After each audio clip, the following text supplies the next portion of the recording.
அவர் அனுப்பி வைக்கிறாங்க. இவர் என்ன சொல்றாருன்னு கேட்டா, யாரு உண்மையான மார்க்கத்தை கொண்டு அனுப்பி இருக்கிறானோ அந்த அல்லாஹ்வின் மீது ஆணையிட்டு சொல்கிறேன், நான் உன்னோட பயப்பட தயாரா இல்லை. நான் பயப்பட மாட்டேன். எதுக்கு நான் பயந்து சாவணுங்கிறீங்க? இந்த கொள்கையை போய் நான் காபத்துல்லாவுல டிக்ளேர் பண்ணிட்டு தான் நான் ஊரை விட்டு போவேன். அவர் சொல்றாரு, அவங்க என்ன பண்ணாங்க எனக்கு கவலை இல்ல, நான் மறைஞ்சுக்கிட்டு ஒளிஞ்சுக்கிட்டு போக மாட்டேன் எங்க ஊருக்கு. நான் ஏத்துக்கிட்டேன்ல, இத எல்லா மக்களையும் கூடுற இடத்துல போய் நின்று இதான் சரியான கொள்கை பிரகடனப்படுத்திட்டு தான் நான் ஊரை விட்டு போவேன்னு சொல்லி அவர் புறப்படுறாரு. ரசூல் ஸல்லல்லாஹு அலைஹி வஸல்லம் அதை கண்டிக்கல, சொன்னாங்க, அவர் கேட்க மாட்டேன்ட்டாரு. உடனே மறுபடியும் வர்றாரு காபாவுக்கு. குறைஷ் எல்லாம் கூட்டமா உட்கார்ந்து இருக்கிறாங்க. உட்கார்ந்தோன்னு சொல்றாரு, யா மாஷர குறைஷ், குறைஷ் கூட்டமே, அஷ்ஹது அல்லா இலாஹ இல்லல்லாஹ் வ அஷ்ஹது அன்ன முஹம்மதன் அப்துஹு வ ரசூலுஹு. குறைஷ் கூட்டமே, வணக்கத்திற்குரியவன் அல்லாஹ்வை தவிர யாரும் இல்லை என்று நான் உறுதியாக நம்புகிறேன். முகமது அல்லாஹ்வுடைய தூதர் என்றும் அவனுடைய அடியார் என்றும் நான் உறுதி கூறுகிறேன் அப்படின்னு சொல்லி பகிரங்கமா அறிவிக்கிறார். முகமது யாருன்னு கேட்க முடியாத ஒரு சமுதாயத்தில், அவரை சந்திக்க முடியாத ஒரு சமுதாயத்தில் வந்துகிட்டு நான் அதுல சேர்ந்துட்டேன் டிக்ளேர் பண்ண அவங்களுக்கு எப்படி இருக்கும்? உடனே எல்லாம் சேர்ந்துட்டாங்க. எல்லாம் என்ன செய்யறாங்க, சாபி, இதோ இந்த சாபின்னு தான் ஆரம்பத்தில் பேரு. முஸ்லிம்களுக்கும் ரசூல் ஸல்லல்லாஹு அலைஹி வஸல்லத்துக்கும் என்ன பேருன்னு கேட்டா, முஸ்லிம்ங்கிற பேரு பிந்தி அல்லாஹ் நமக்கு சூட்டுறான். ஆரம்பத்தில் காபிர்கள் என்ன பேரை சுட்டி வச்சிருந்தாங்கன்னா சாபி. சாபின்னா ஒரு கூட்டம் இருந்தது ரசூல் ஸல்லல்லாஹு அலைஹி வஸல்லம் காலத்துக்கு முன்னாடி. அது என்ன கூட்டம் கேட்டா, கல்லு மண்ணெல்லாம் வணங்க மாட்டாங்க. ரசூலுல்லாஹ் நபியா வருவதற்கு முன்னாடி மக்காவுலேயே அரபு நாட்டிலேயே ஒரு கூட்டம் வாழ்ந்து கொண்டிருந்தாங்க. அவங்களுக்கு அல்லாஹ்னா யாரு, ரசூலுல்லாஹ் ஒண்ணு தெரியாது. ஆனாலும் இந்த கல்ல வணங்கக்கூடாது, மண்ணை வணங்கக்கூடாது, நிர்வாணமா தவாப் செய்யக்கூடாதுன்னு அறிவை கொண்டு சிந்திச்சு விளங்கி இருந்த ஒரு கூட்டம் இருந்தாங்க. அவர்களை சாபியீர்கள் சொல்லுவாங்க. சாபிகள் இவங்கெல்லாம் அப்படின்னு சொல்லி ஒரு ஒதுக்கப்பட்ட சாதி மாதிரி அவங்கள கருதுவாங்க. ரசூல் ஸல்லல்லாஹு அலைஹி வஸல்லம் அதே கொள்கையை சொன்ன உடனே கல்ல வணங்காத மண்ணை வணங்காத ரசூலுல்லாஹ்வுக்கு கிடைச்ச பேர் என்ன, சாபி. இவர் ஒரு சாபின்னு சொல்லி சொன்னாங்க. இவர் போய் இந்த வார்த்தையை சொன்ன உடனே இந்த சாபி வந்துட்டாரா, இந்த ஒருத்தன் வந்துட்டான் புதுசா, இவனை மிதிங்கிறான்னு சொல்லி அறிவிப்பு கொடுத்த உடனே எல்லாம் சேர்ந்து நினைச்சிட்டாங்க. நான் சாகும் அளவுக்கு அடித்தார்கள் சொல்றாரு. அவரே சொல்றாரு, அபூதர் சொல்றாரு, நான் செத்துருவேன் என்று சொல்ற அளவுக்கு என்னை போட்டு அடிக்கிறாங்க. கொஞ்சம் கூட ஈவு இறக்கம் இல்லாம போட்டு ஆள் காலு அடிக்கிறாங்க. அடிச்ச உடனே அப்பாஸ் ஓடியாடுறாரு. அப்பாஸ் இஸ்லாத்தை ஏத்துக்கிறல, இப்ப காபீர் கூட்டத்தெல்லாம் இருக்கிறாரு. அவரு ரசூலுல்லாஹ்வுக்கு எதிரியா தான் இருக்கிறாரு. அப்பாஸ் ரசூல் ஸல்லல்லாஹு அலைஹி வஸல்லம் பெரிய வாப்பா, பெரிய அத்தா. இருந்தாலும் அவர் இஸ்லாத்துக்கு எதிரியா இருக்கிறாரு. ஆனால் அவர் என்ன செய்யறாருன்னு கேட்டா, இந்த அபூதர் யாருன்னு அவர் தெரிஞ்சுக்கிருச்சு. அபூதர் யாருன்னு கேட்டா, இவங்க சிரியாவுக்கு வியாபாரத்துக்கு போவாங்க. யாரு, மக்காவுல உள்ளவங்க சிரியாவுக்கு போறாங்க. இந்த கிஃபாரி கோத்திரத்தார் இருக்காங்களா அந்த கிராமம், அதை கடந்து தான் போகணும்.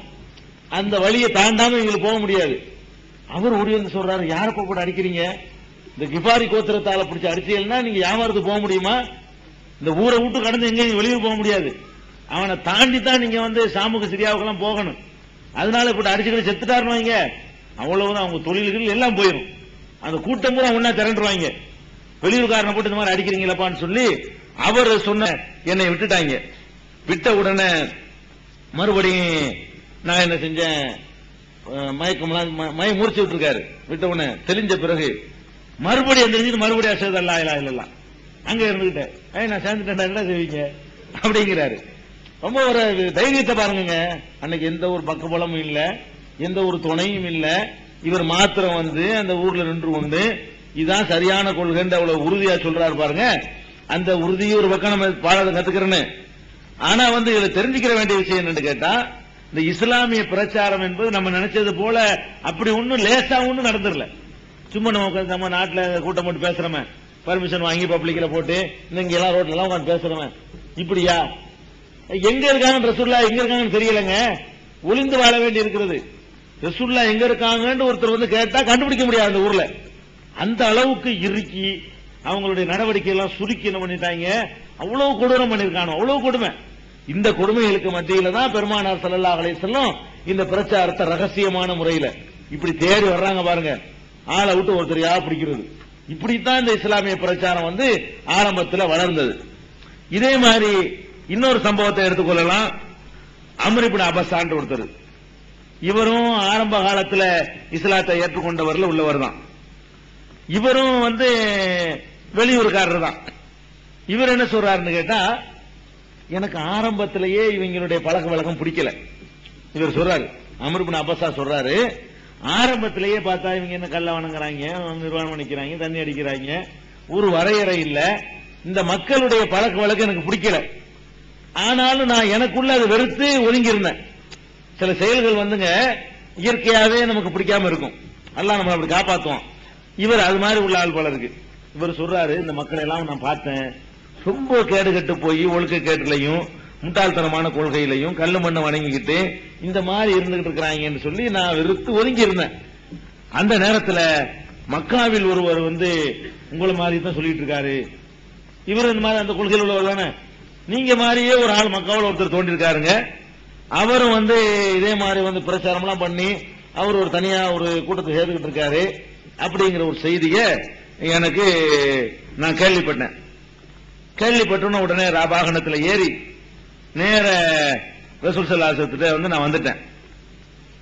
அப்ப ரசூல் ஸல்லல்லாஹு அலைஹி வஸல்லம் வந்து அப்ப வந்து மறைந்துதான் அவர் சொல்றாரு, நபி ஸல்லல்லாஹு அலைஹி வஸல்லம் அவர்கள் மறைந்துதான் தன்னுடைய பிரச்சாரத்தை அமைத்துக் கொண்டிருந்தார்கள். மறைவா ரகசியமாகத்தான். மக்கள் பூரா அவருக்கு எதிராக திரண்டிருந்த நேரம்.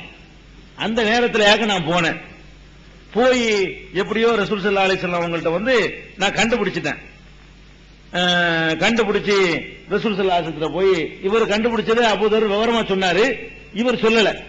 நான் எப்படியோ விசாரிச்சு நான் போய் சேர்ந்துட்டேன். ரசூல் ஸல்லல்லாஹு அலைஹி வஸல்லம் அவங்களை போய் கண்டுபிடிச்சிட்டேன். கண்டுபிடிச்சவனே என்னங்க செய்தி, என்ன விஷயம், நீங்க என்ன சொல்றீங்க? ரசூல் ஸல்லல்லாஹு அலைஹி வஸல்லம் அந்த கொள்கையெல்லாம் சொல்றாங்க. சொந்தக்காரங்களை சேர்ந்து வாழணும், அது மாதிரி வந்து சிலைகள்லாம் உடைச்சி எறியணும், அல்லாஹ் ஒருத்தனை மட்டும் வணங்கணும், அவனுக்கு யாரையும் இணை வைக்க கூடாது, இதாங்க நான் சொல்லக்கூடிய கொள்கை அப்படின்னு ரசூல் ஸல்லல்லாஹு அலைஹி வஸல்லம் சொல்றாங்க. அப்ப ரசூல் அவர் கேட்கிறாரு, இப்படி சொல்றீங்களே, உங்க கொள்கையில எத்தனை பேர் வரைக்கும் சேர்ந்திருக்கிறாங்க? நான் கேட்கிறேன். அவர் சொல்றாரு, அம்ர் இப்னு அபஸா சொல்றாரு, நீங்க சொல்றீங்க பெரிய ஒரு கொள்கைன்னு சொல்றீங்க, உங்களோட வேற இன்னும் எத்தனை பேர் இருக்கிறாங்க அப்படின்னு கேட்கும்போது ரசூல் ஸல்லல்லாஹு அலைஹி வஸல்லம் சொல்றாங்களா, ஹுர்ருன் வ அப்துன். ஹுர்ருன் வ அப்துன், ஒரு ஒரு அடிமை ஒரு ஆள் இருக்காரு என் கூட, ஒரு அடிமை இல்லாத ஒருத்தர் இருக்காரு, 2 பேர் தான் இது வரைக்கும். இவர் 3வது ஆள். நல்லா விளங்கிருங்க, இஸ்லாத்தை ஏற்றுக்கொள்றதுல அந்த பிரச்சாரம் பண்றான்னு தெரிஞ்சவன ஊரே ஒதுங்கிருச்சு. அப்ப ரசூலுல்லாஹ்வோட இருந்தது யாருன்னா, அடிமை என்று சொல்லக்கூடியவர் வந்து பிலால். அடிமைன்னு சொல்றாங்களே, இது வேற ஒரு ரிவாயத்துல பிலால். பிலால் ஆதி காலத்துல வந்துட்டாரு. பிலால் இந்த ஹுர்ருன்னு சொல்லக்கூடிய அபூபக்கர், இந்த அபூபக்கரும் பிலாலும் தான் இப்ப இருக்கிறாங்க. இப்ப ரசூலுல்லாஹ் சொல்றாங்க, இவங்க கூட எத்தனை பேர் இருக்காங்க, இது வரைக்கும் எவ்வளவு பேர் சேர்ந்திருப்பாங்க? ரொம்ப பேர் சேர்ந்தா நம்மளும் சேர்ந்துக்கிறோம்னு நினைக்கிறதானே. இப்ப நம்ம கூட என்ன அளவுகள் வச்சிருக்கோம்னா, கொள்கையை கேட்டுட்டு சேர்றது கிடையாது, கொள்கையை கேட்டுட்டு எவ்வளவு பேர் இருப்பாங்க, எவ்வளவு பேர்னா என்ன சரின்னு சேர்ந்துக்கிற வேண்டியானுங்க. நம்மளே என்ன செய்வோம், எதுல மக்கள் அதிகமா இருக்காங்களோ அதெல்லாம் நம்ம ஒரு ஆர்வத்தை செலுத்துவோம். அது மாதிரி இவரும் கேட்டிருக்காரு, எத்தனை பேர் இருப்பாங்க. ரசூலுல்லாஹ் சொல்றாங்க, எத்தனை பேரா? 2 பேர் தான். நான் இன்னும் 2 பேரு, 3 பேர் தான் முஸ்லீம் அப்படிங்கிறாங்க. உடனே என்ன செய்யறாரு, அவரு ஏத்துக்கிறாரு. இப்படி கேட்டுட்டாலும் சரி, அல்லாஹ் தான் உங்களை நபியை அனுப்பி இருக்கிறானா? ஆமா, இந்த விவரத்தெல்லாம் சொல்லிடுறாரு. சொன்ன உடனே அப்ப நான் உங்களை பின்பற்றுறேன், நானும் உங்களோடவே சேர்ந்து இங்க இருந்துட போறேன், 2ஓட என்னை 3வது ஆளா நீங்க வச்சுக்கிறீங்க, நான் போற மாதிரி வரல, உங்களோட இருந்து உங்களுக்கு பக்குவலமா இருந்து பிரச்சாரம் செய்யறதுக்காக வந்திருக்கிறேன்னு சொல்லி அவர் சொல்றாரு. அப்ப ரசூல் ஸல்லல்லாஹு அலைஹி வஸல்லம் சொல்றாங்க, இன்னக்கலா தஸ்ததி உதாலிக்க யௌமக ஹாதா, இன்றுள்ள நிலையில் உனக்கு அது சாத்தியப்படாதுமா, உனக்கு தாங்க முடியாது. நாங்க தாங்கிக்கிட்டு இருக்கிறோம், எங்களுடைய நிலைமை வேற, உனக்கெல்லாம் தாங்க முடியாது. அப்படின்னு எப்படி இருக்குன்னு பாருங்க. அது ஒரு வந்து பக்கபலமா இருக்கிறேங்கிறாரு, அவரை விரட்ட அளவுக்கு நிலைமை அங்க இருக்குது. வேணாம் வேணாம், நாங்க படுறது நாங்க வச்சுக்கிறோம், நீ சேர்ந்ததோட இருந்துக்க, நீ எங்களோட உட்கார்ந்து நாங்க படுற அவஸ்தையை, நாங்க படுற கஷ்டத்தை நீயும் பட தேவையில்லை அப்படின்னு சொல்லி ரசூல் ஸல்லல்லாஹு அலைஹி வஸல்லம் சொல்றாங்க. ஆனா ஒன்னு தெரிஞ்சுக்க